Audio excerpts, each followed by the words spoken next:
Pas encore connecté à Facebook, maintenant, vous avez une bonne raison de le faire. OK? Vous faites une recherche, le bon berger. Voilà. Il ne faut pas oublier le. OK? Parce qu'on a fait un bon berger il y a quelques années, mais ce n'est plus actif. Il faut faire le bon berger. Voilà. OK? Je sais que plusieurs vous avez assisté à notre fête d'église le 1er juillet. Et j'ai fait un message, au moins une partie des messages que j'aimerais continuer aujourd'hui, donc au bénéfice de certains qui n'étaient pas là ce dimanche ou peut-être qui avaient des pensées ailleurs. Bon, bref.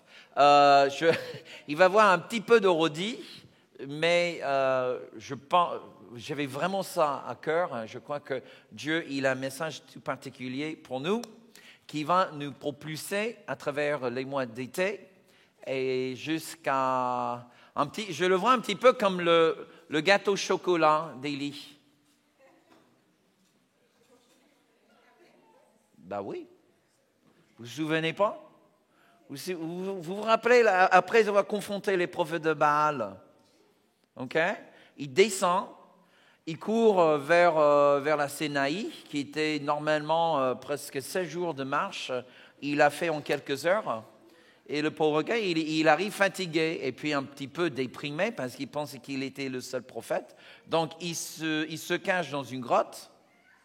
Et puis, un ange de l'Éternel descend pour lui faire un gâteau.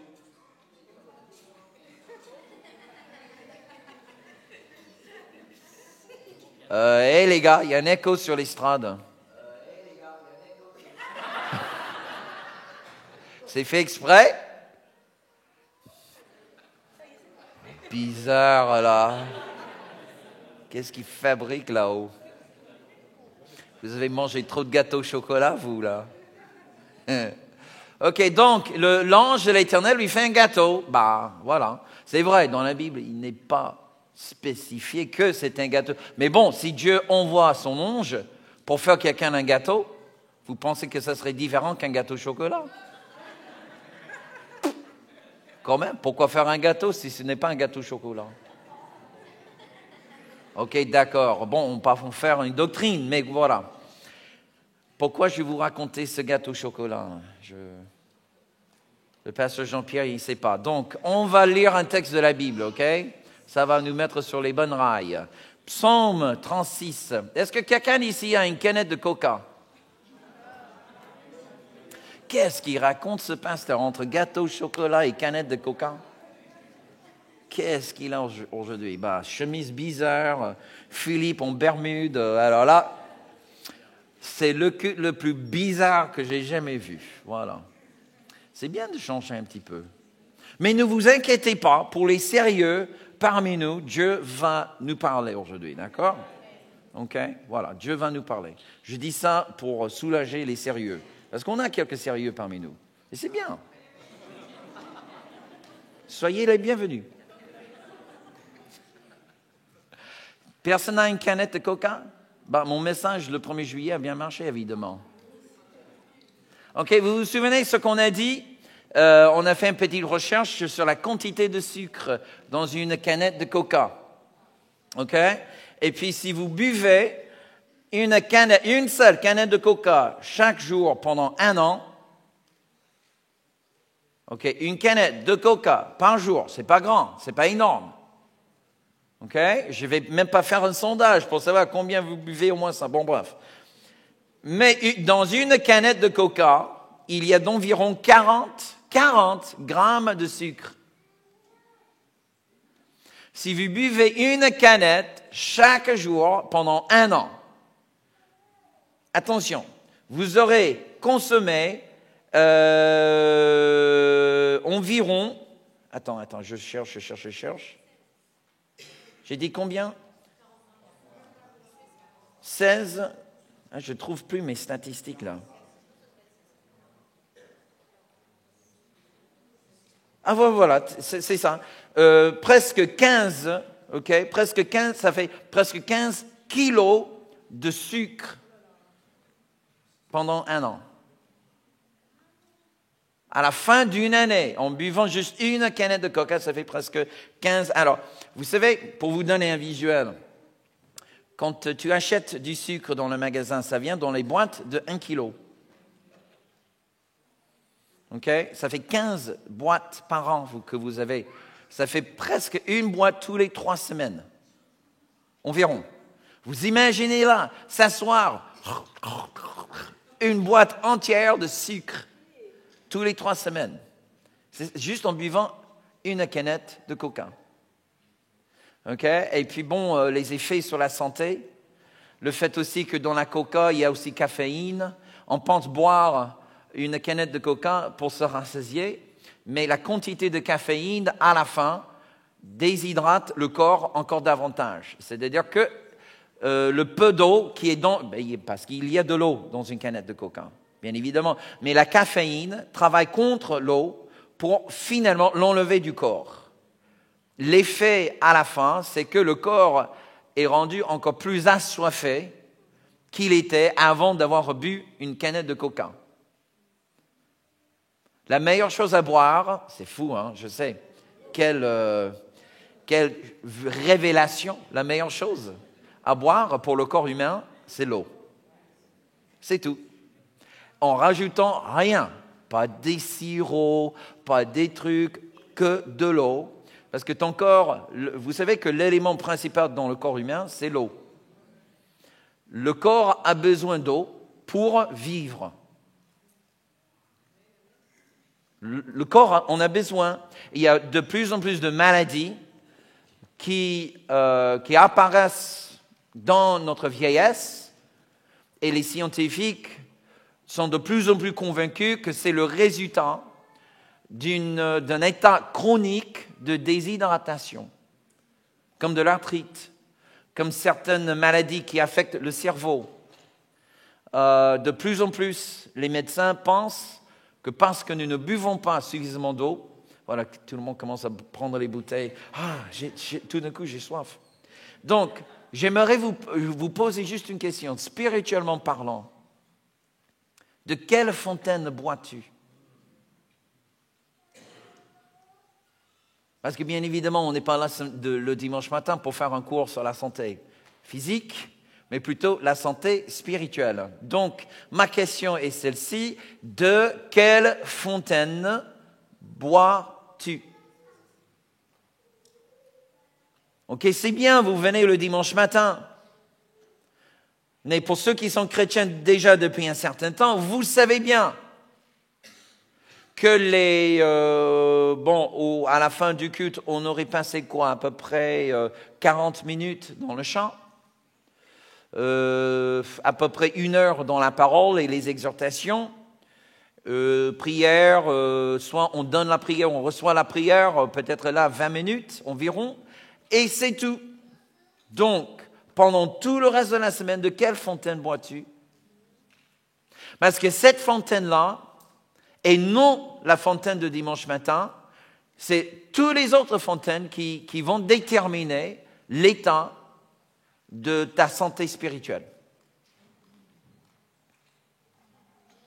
Et qu'est-ce que tu as dans la fontaine? Si je prends un verre d'eau bien filtré, bien filtré, ça veut dire qu'il n'y a rien dedans que de l'eau.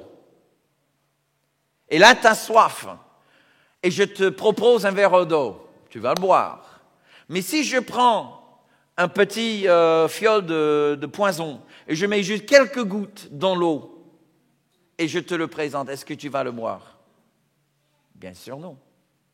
Tu dis, mais pourquoi tu as mis du poison dedans? Mais voilà, encore une fois, y a-t-il des fontaines que tu bois, de laquelle tu bois, et peut-être 95% c'est de l'eau, mais il y a juste 5% poison. Ma question aujourd'hui est, est-ce que tu es en train de te poisonner ton âme? Parce que honnêtement, mes amis, la grande majorité des gens qui nous appellent, qui demandent rendez-vous, la majorité, je ne suis pas contre les rendez-vous pastoraux. On est là pour vous accueillir et si vous en avez besoin, il vaut mieux faire un appel que de mourir à la maison. Amen. Vaut mieux. Donc, appelez, ne soyez jamais gênés. On est chargé, mais jamais trop. Toujours très, mais jamais trop. D'accord? C'est la nature de notre vie. Donc, néanmoins, puis-je vous dire, sans vous chercher à mettre la condamnation, mais c'est un fait, la grande majorité souffre terriblement d'une déshydratation de la présence de Dieu et de sa grâce. En conséquence, ils développent des maladies spirituelles chroniques qui, avec le temps, commencent à avoir une certaine dégradation de leur état de santé spirituelle. Ils ne savent pas comment changer des choses, donc ils font appel à nous. Mais s'ils apprenaient tout simplement à boire de la bonne fontaine et d'une manière pour se rassasier tous les jours, combien vous pensez que Dieu est grand? Lève la main. OK? Combien vous pensez que Dieu n'est pas bon? Lève la main. Combien ne veut pas lever la main, quoi que je demande? D'accord, OK, ça va. Au moins, on est honnête. Très bien. Sentez-vous libre de ne plus jamais lever la main. OK?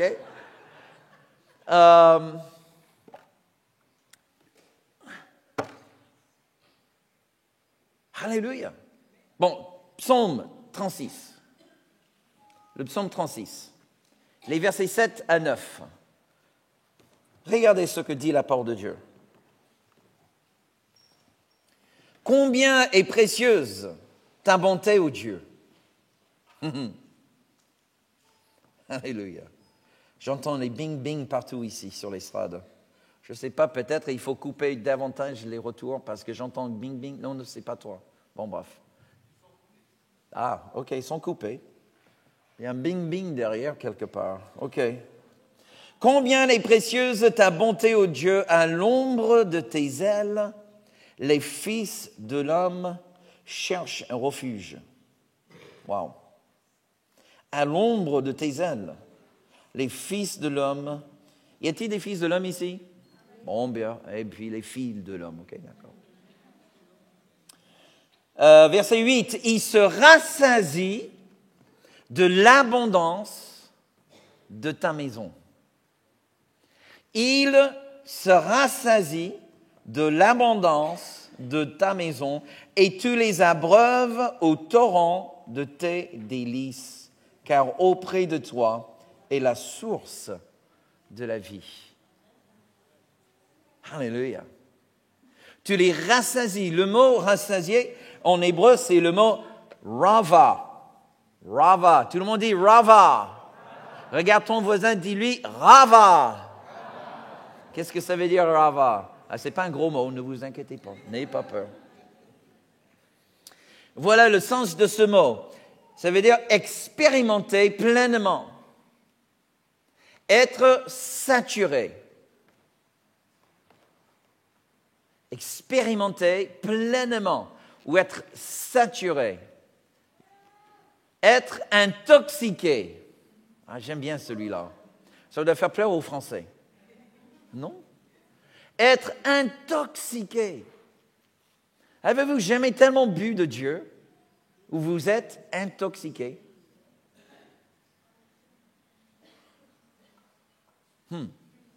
C'est un petit peu dommage que Louis II était bien évidemment quelqu'un qui a décidé de un peu filtrer la parole pour la rendre un petit peu plus douce, voilà, plus acceptable, moins radicale, moins fanatique. Mais là, David, il dit dans son chant que, alléluia, les fils de l'homme, ils cherchent le refuge de Dieu à l'ombre de ses ailes et Dieu les fait boire de l'abondance de sa maison. Et eux, ils boivent jusqu'à ce qu'ils soient intoxiqués. Woo! Puis-je vous dire quelque chose, ça va vous choquer. Mais Dieu n'est pas le Dieu de la modération. Notre Dieu est un Dieu de l'excès. Alléluia! J'ai grandi dans une ambiance religieuse modérée. Je me souviens, à la fois, c'était une église très traditionnelle.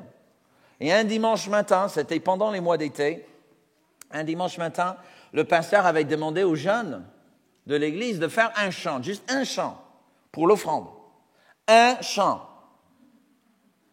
D'accord? Bon, c'était dans les années 60. Bon. Vous voyez un petit peu, les cheveux jusqu'ici. Bon, bref. OK, le beat avec guitare acoustique. Scandaleux, a crié ma mère. Ça, pas ça dans la maison de Dieu.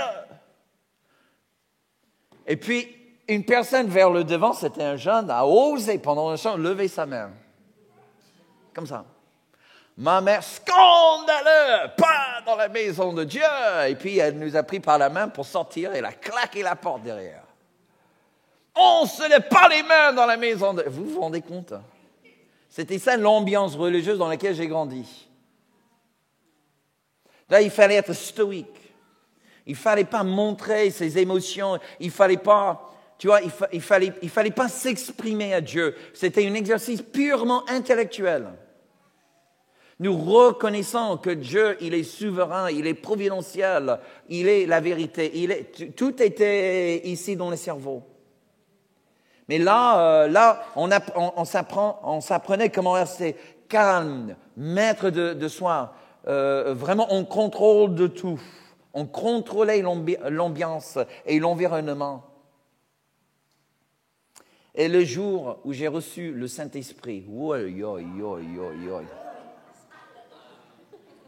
ma mère, elle m'a menacé de m'amener vers un psychologue pour me faire déprogrammer. Elle voulait connaître le coupable. J'ai dit, le coupable, c'est Dieu. Qu'est-ce que tu veux? Je priais dans ma chambre. J'ai dit, Jésus, je lis dans le livre des Actes, il y avait le Saint-Esprit. Je ne sais pas ce qu'il fait. Je ne le connais pas. Personne ne veut m'en parler. Mais s'il est là, remplis-moi. Et là, souverainement, sans jamais rencontrer personne sur la face de la terre qui parlait en langue, j'ai commencé à parler en langue, tout seul. J'avais 16 ans à l'époque. Ah ouais. Et là, un feu qui a pris le dessus dans ma vie. Je suis devenu fanatique, radical, passionné pour Jésus. Et ma mère tellement scandalisée. Ah, mon fils! Mon fils, mais qu'est-ce qui t'arrive? Tu deviens fou. Non, j'ai dit, je deviens réel. L'autre, c'était une espèce de robot, mais au moins là, hello. Soit on n'aime pas, mais au moins, il n'y a pas de faux. Hello. Il n'y a pas une espèce de jeu. Ce n'est pas une mise en scène. Hello. Je sais que le monde n'aime pas quand les choses sont plutôt crues. Au même temps, le monde exige que les choses soient réelles et authentiques. J'ai décidé d'être authentique. C'est tout. Maintenant, on peut aimer, on ne peut pas aimer, mais au moins, on ne peut pas dire « Ah, c'est faux ». Hello. Est-ce que vous êtes encore là? D'accord, vous me regardez, mais bon, parfois on peut partir intellectuellement. Ils boivent, les fils de l'homme boivent jusqu'à ce qu'ils soient intoxiqués.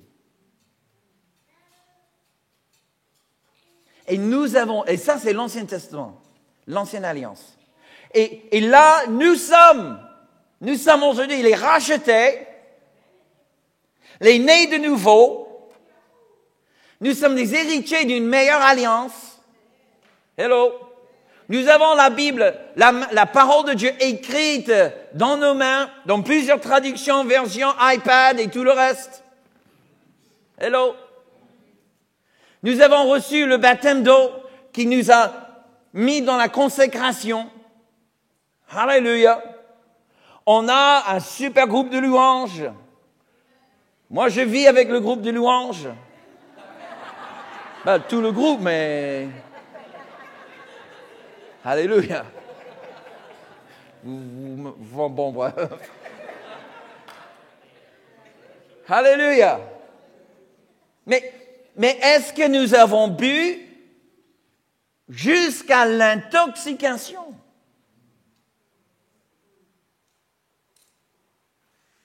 Vous vous souvenez de la fois là où Jésus, il enseigne les masses, les multitudes. C'est en Marc chapitre 8, si vous voulez le noter. Et j'aime bien la version que raconte Marc, parce que les disciples viennent à Jésus en disant, Jésus, mais il faut renvoyer les gens, parce que là, il n'y a rien à manger. Et Jésus leur dit, donnez-vous de quoi manger. Et là, l'un des disciples, Marc ne l'identifie pas, mais l'un des disciples, il dit ceci, mais maître, il n'y a pas suffisamment pour rassasier autant d'hommes. Il n'y a pas assez pour leur donner une satisfaction, pour les amener à être comblés. Mais Jésus leur dit, donnez-leur de quoi être satisfaits. Donnez-leur.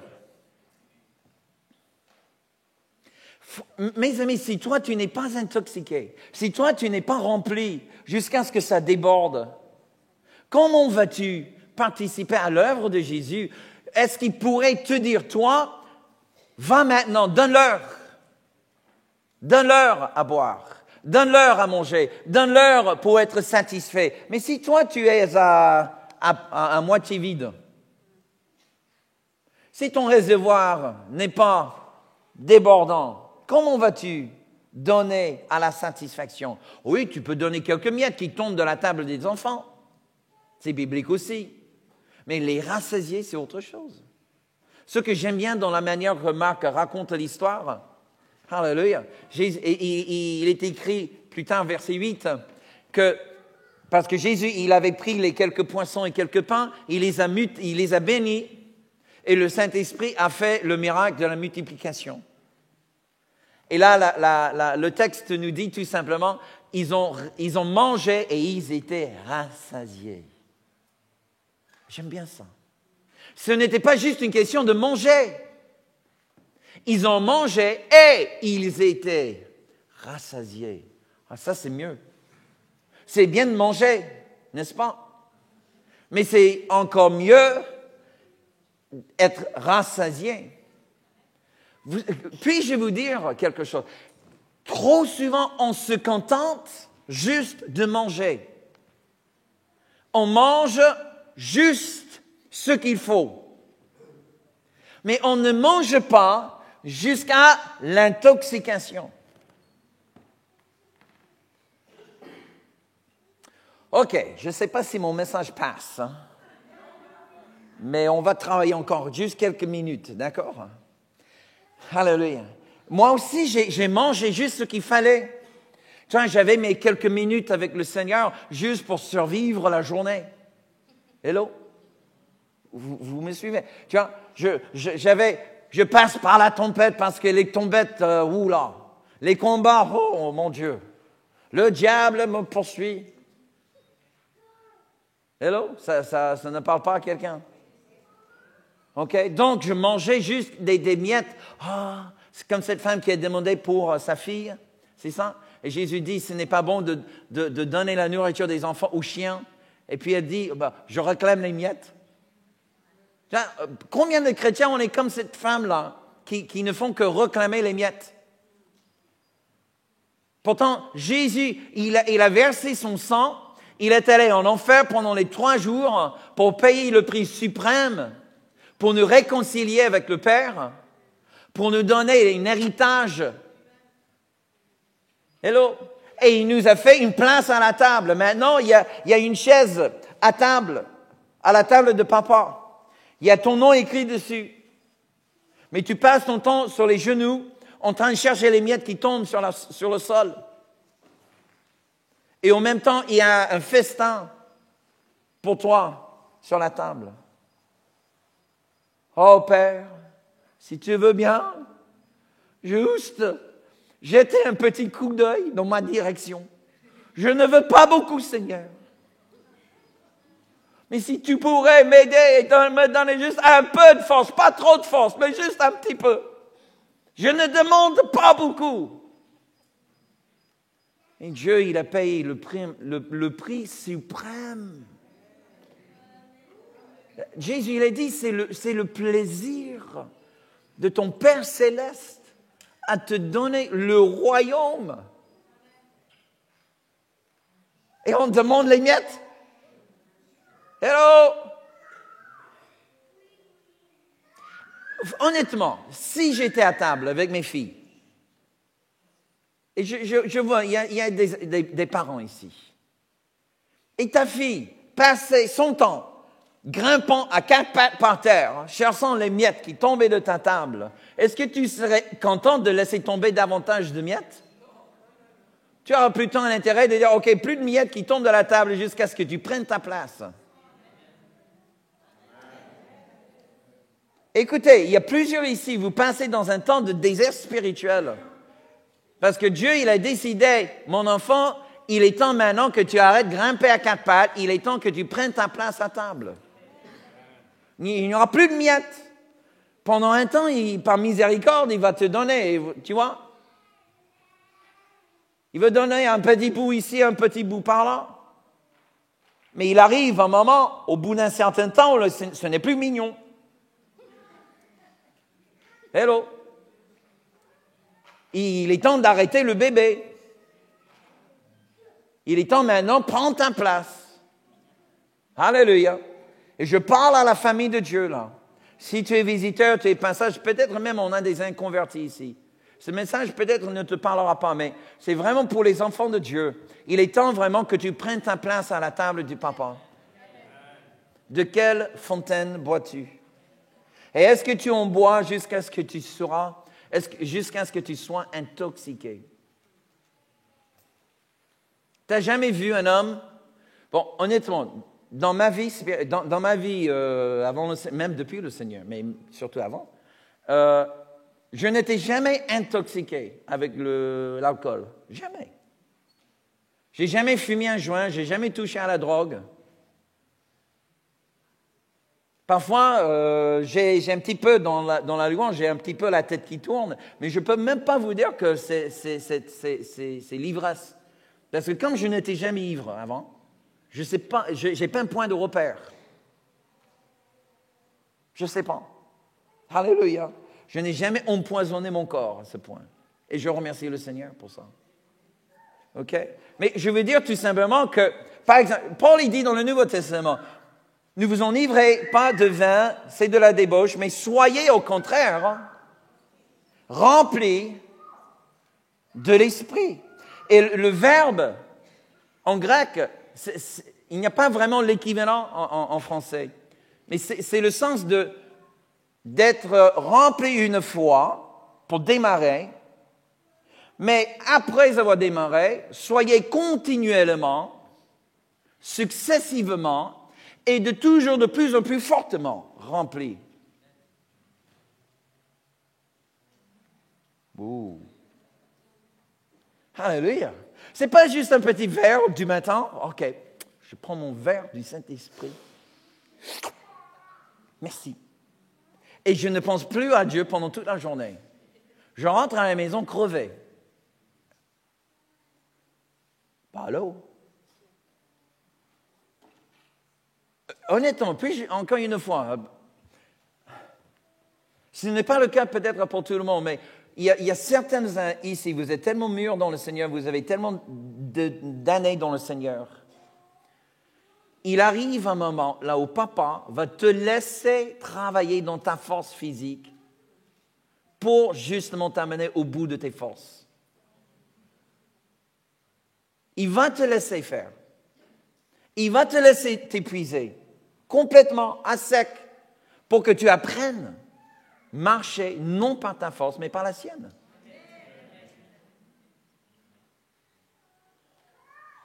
Je me suis réveillé ce matin après une assez bonne nuit de sommeil et physiquement, mon corps ne voulait pas se lever.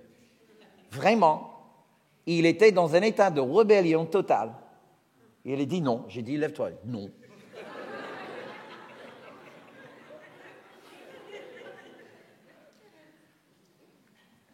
Je dis, oui, c'est lundi. Lundi, normalement, c'est le jour là où je me donne un petit grasse matinée.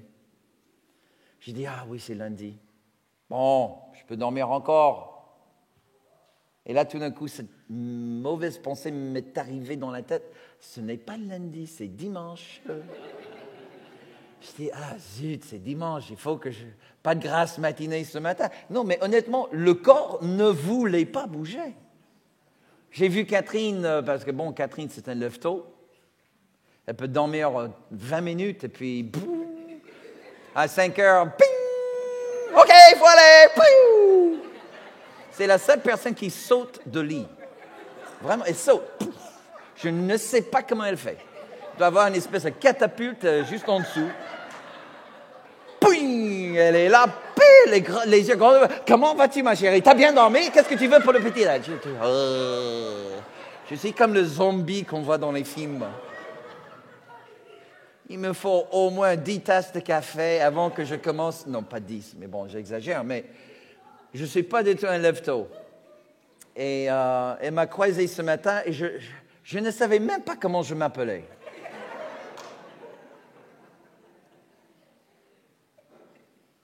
Physiquement, le corps n'en peut plus. Il est à plat, le corps. Mais puis-je vous dire, vraiment, mais mon esprit, en pensant à ce message, à force de boire de cette fontaine tous les jours et pendant toute la journée, mon âme intérieure est tellement surchargée. Ça m'est venu à mes pensées pendant le temps d'intercession ce matin, que je me réjouis dans la faiblesse de ma chair. Vraiment. Ce n'était pas le cas autrefois. Mais là, je me réjouis vraiment dans cet état de fatigue. Parce que c'est un petit peu comme faire un jeûne. Tu n'as jamais jeûné pendant plusieurs jours, pas juste 20 minutes.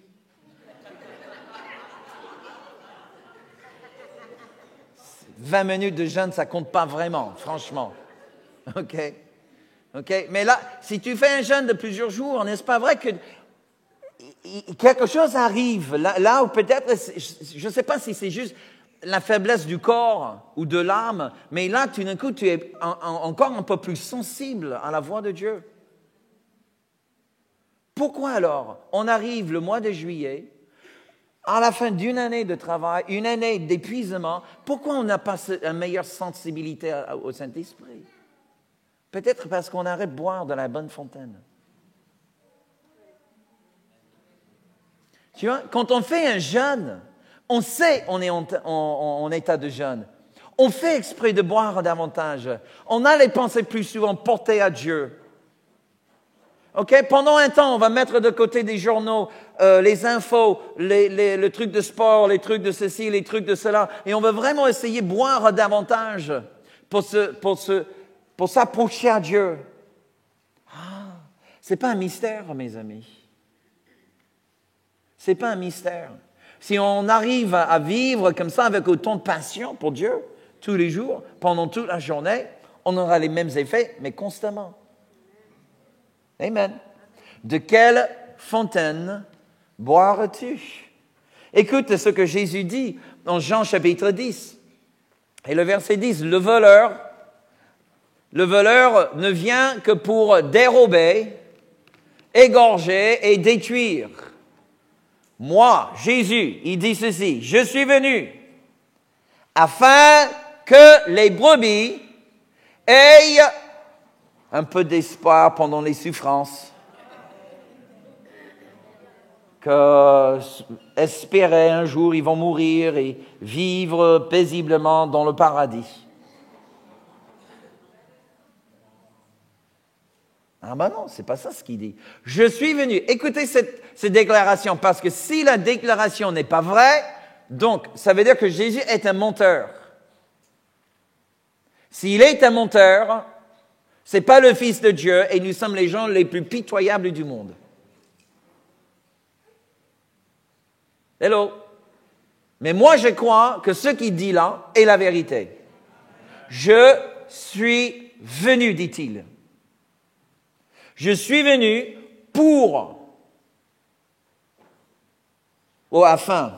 afin que les brebis, combien de brebis sont dans la pièce là? Ok, il y en a 5 ou 6. Afin que les brebis aient la vie. Et qu'elles soient dans... Vous êtes sûr? C'est ça ce qui est écrit dans ta Bible. T'es sûr?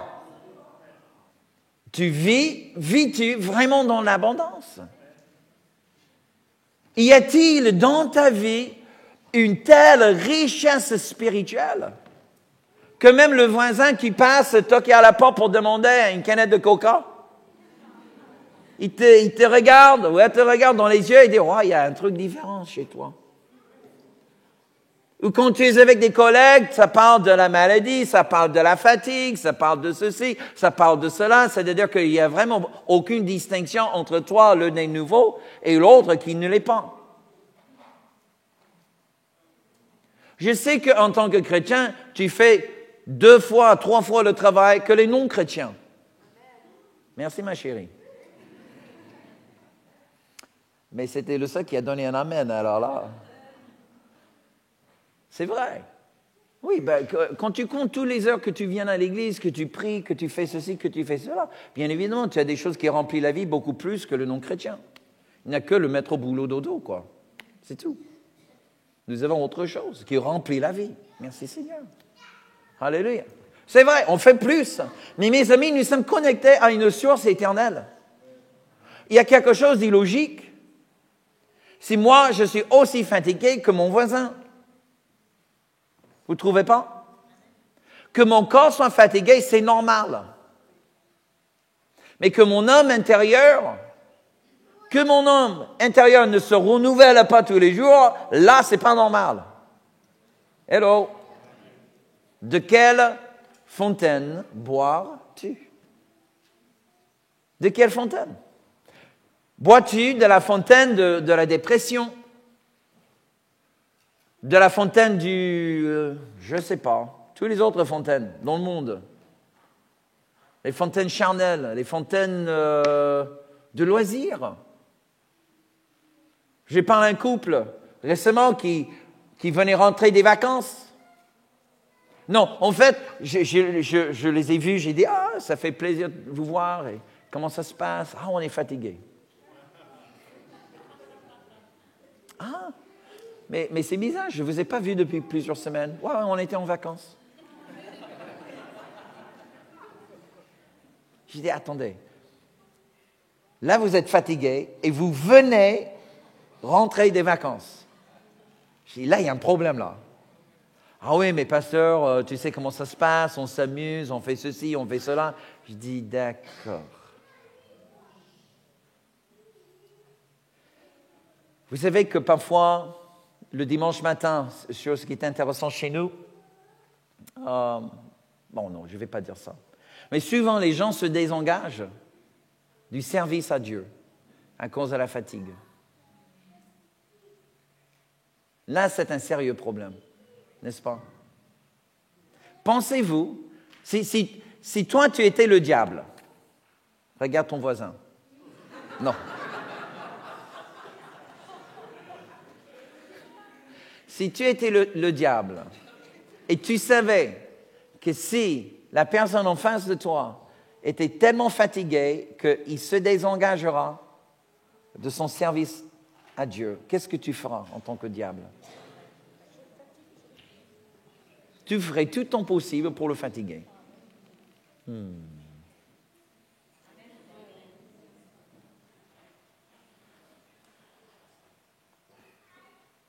De quelle fontaine bois-tu?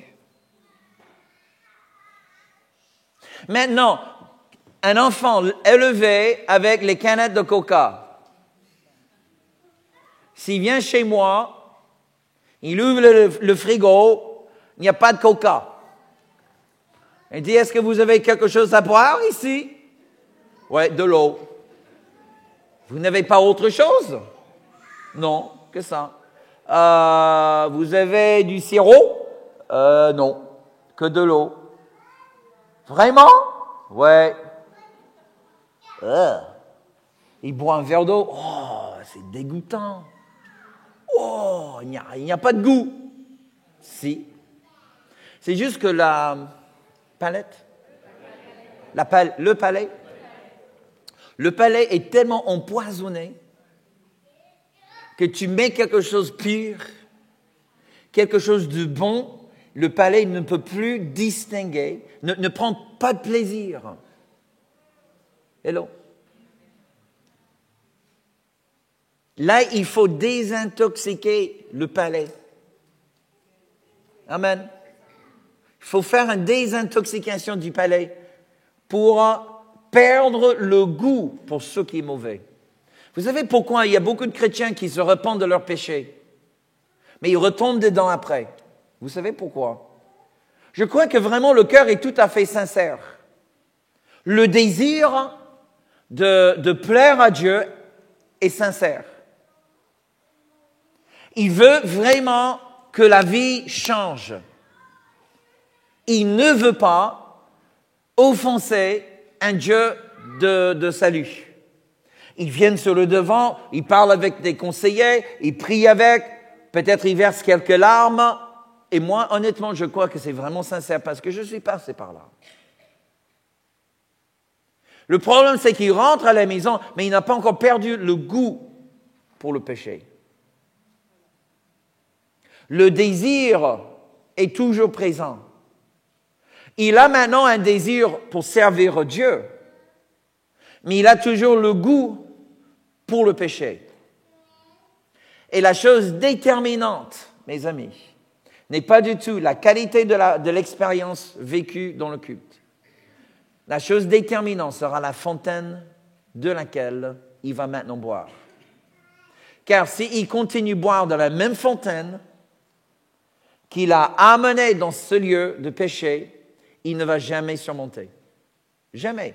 Il va toujours replonger, replonger et replonger.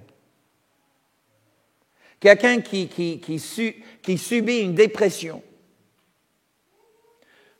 je peux vous dire, et même les scientifiques sont en train de le prouver, que nous pouvons changer la manière dont le cerveau pense. Nous ne sommes pas victimes de nos pensées. Nous pouvons changer nos pensées. Et la science commence maintenant à prouver ce qui était déjà écrit dans la parole de Dieu il y a 2000 ans. On parlera de ça à la rentrée. OK?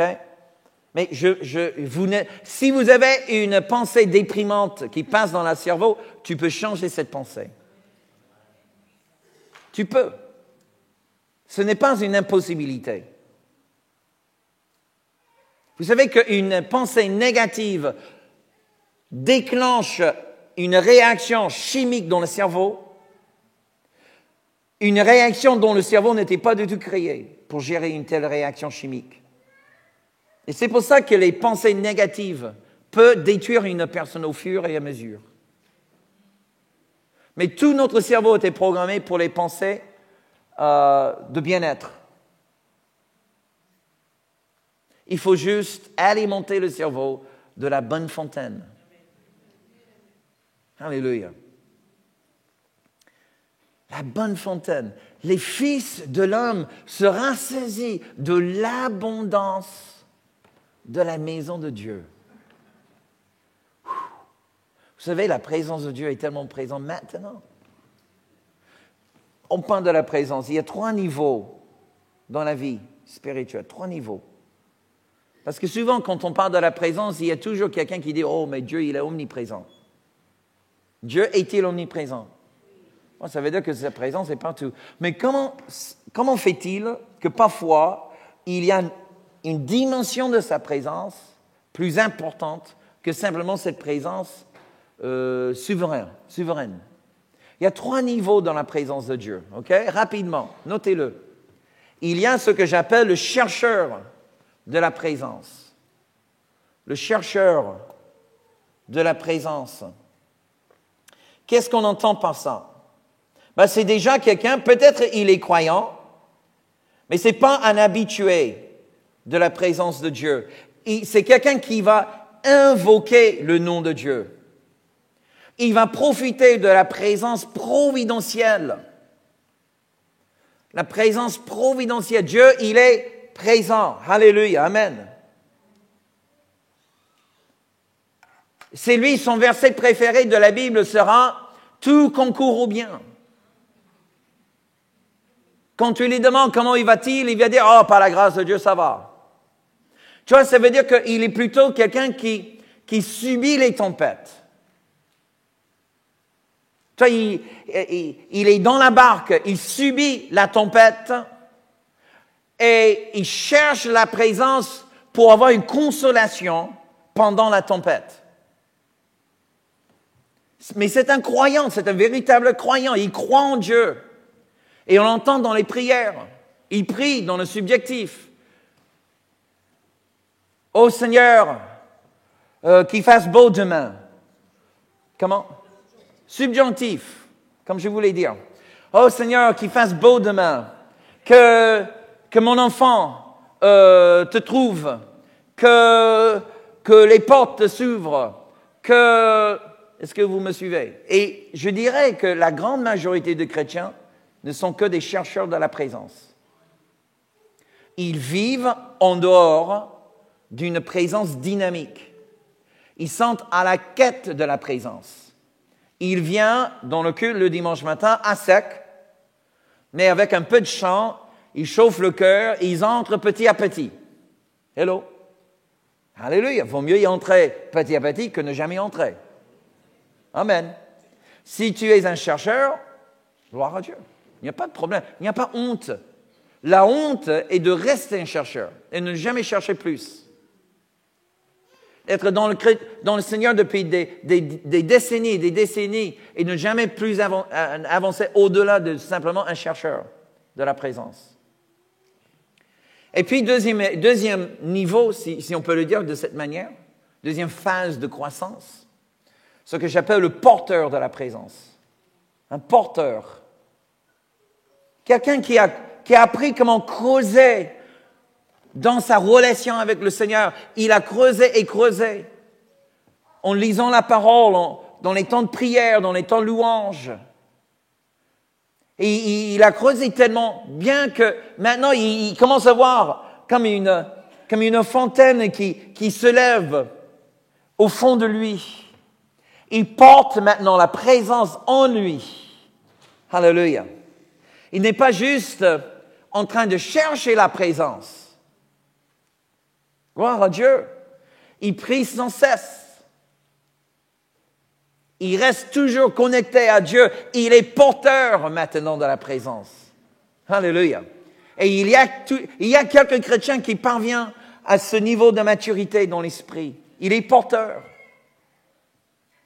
Il est dans un avion, il voyage et puis tout d'un coup, quelque chose arrive.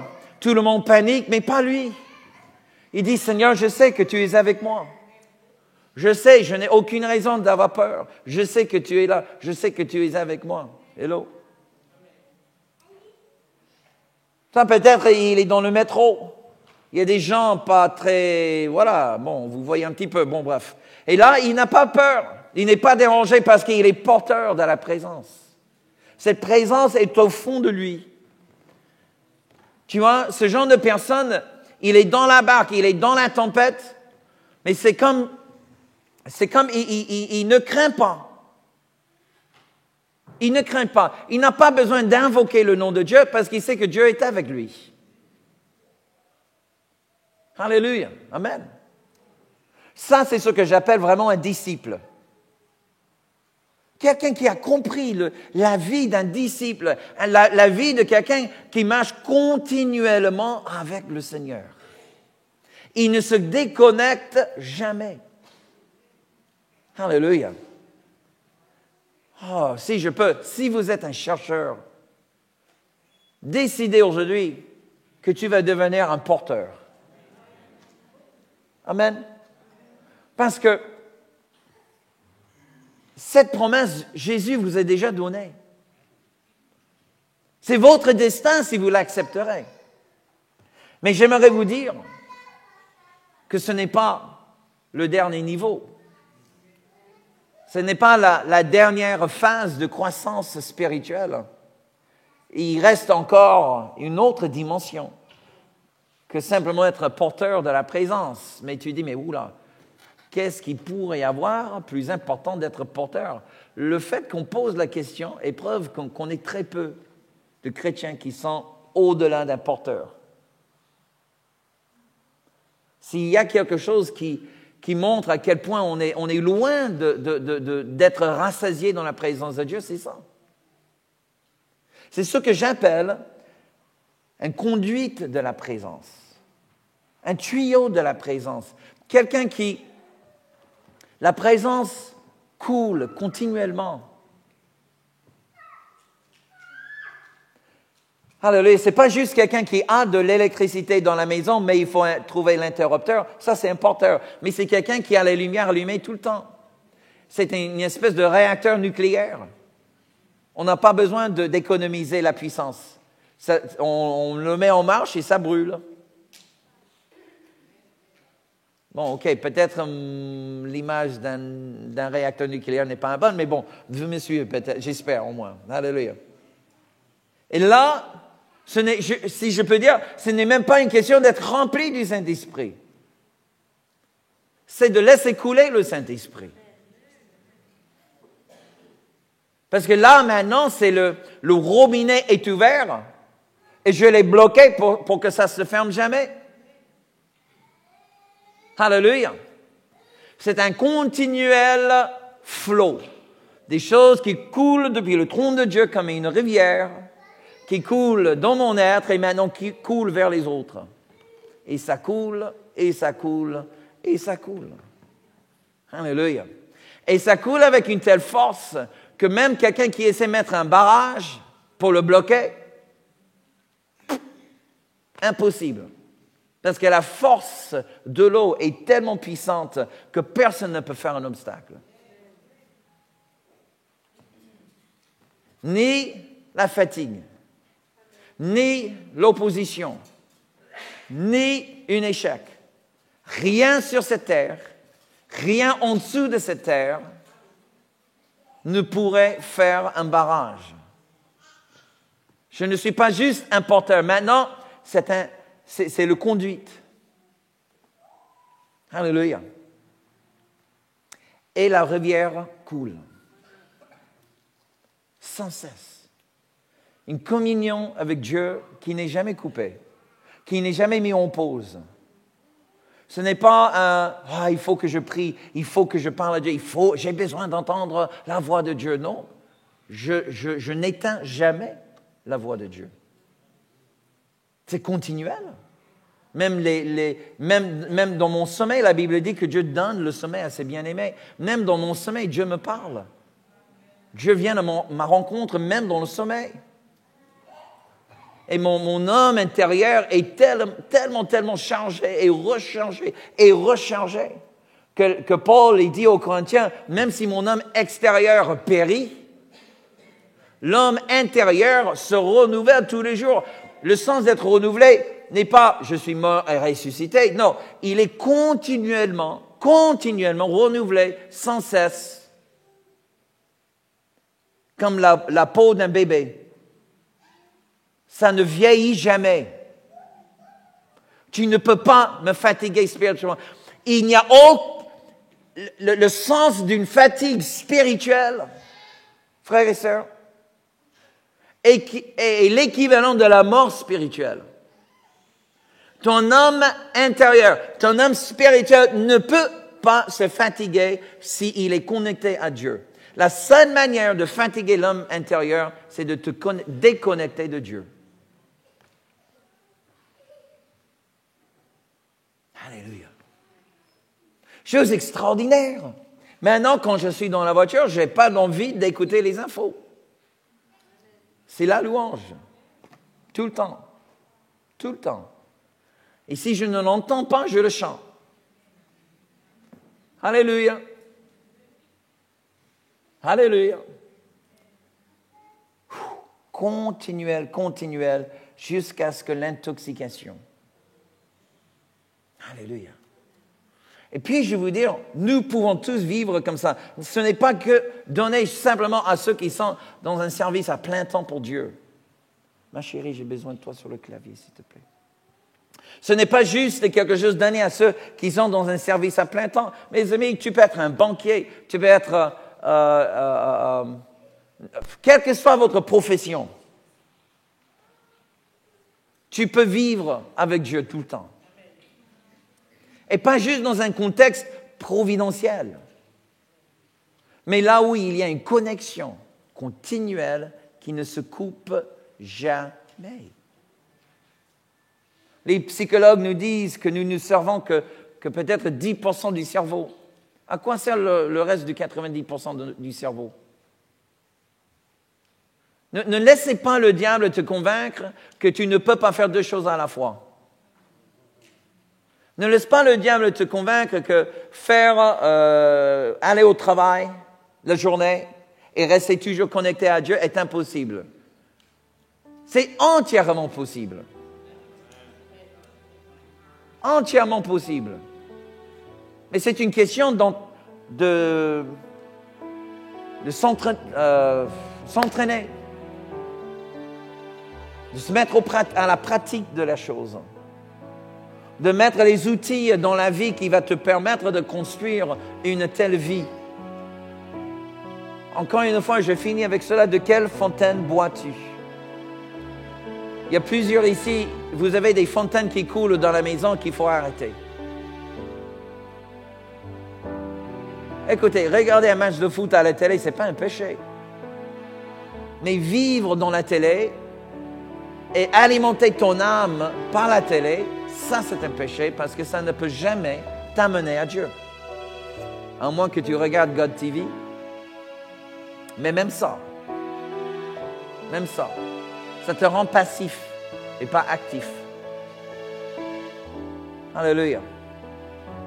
Et là, pour beaucoup, vous avez encore des jours devant vous cet été, là où vous pouvez trouver un temps spécial. Profitez-en de ce temps pour creuser une nouvelle fontaine chez vous.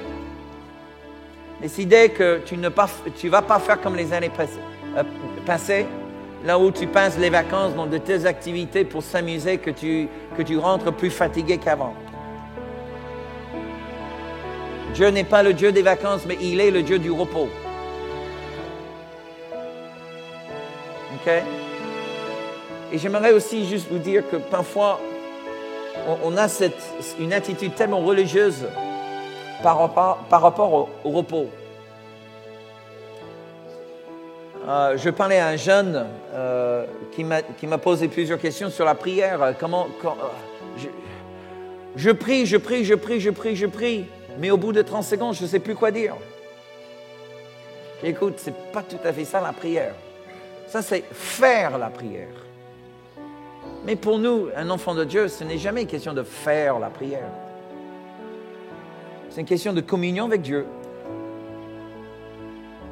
De lui parler comme je parle à un ami, juste avec un peu plus de respect.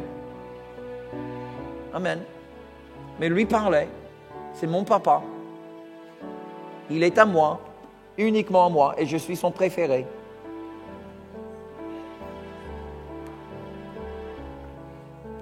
Ben non, mais c'est vrai. Vous savez, quelqu'un qui est un conduit de la présence, son verset préféré. Je suis assis avec Christ dans les lieux célestes. Quand tu es assis avec Dieu, avec Christ dans les lieux célestes, toutes les tempêtes sont sous vos pieds. Il y a encore de tempêtes. La seule chose qui a changé, c'est le perspective. Tu vois, le premier gars, il est victime des tempêtes. Le deuxième, le porteur, il passe à travers, mais à la fin, il vaincre les tempêtes. Alléluia. Parce qu'il a traversé les tempêtes. Mais là, vraiment, le conduit de la présence, il reste au-dessus des tempêtes. Alléluia. Il est comme Jésus dans la barque, qui dit « Hey, toi, calme !» Ça calme. Il ne l'a pas dit pour lui, parce qu'il n'en avait pas besoin. Parce que lui, spirituellement, même si le corps était dans la tempête, mais spirituellement, il était au-dessus de la tempête. Il a calmé la tempête, non pas pour lui, mais pour les autres. Tu vois, et lorsqu'on marche dans cette dimension, frères et sœurs, lorsqu'on marche vraiment comme des fils et des filles de Dieu, tel qu'il est, que nous sommes sur la terre. Ce n'est pas juste une bonne théorie. Jésus, il a programmé que le royaume céleste avance à travers toi et moi. Il a envoyé Jésus-Christ, non pas pour montrer comment la divinité peut vivre sur la terre, mais il a envoyé Jésus pour être un modèle pour ce que toi et moi, nous pouvons faire nous.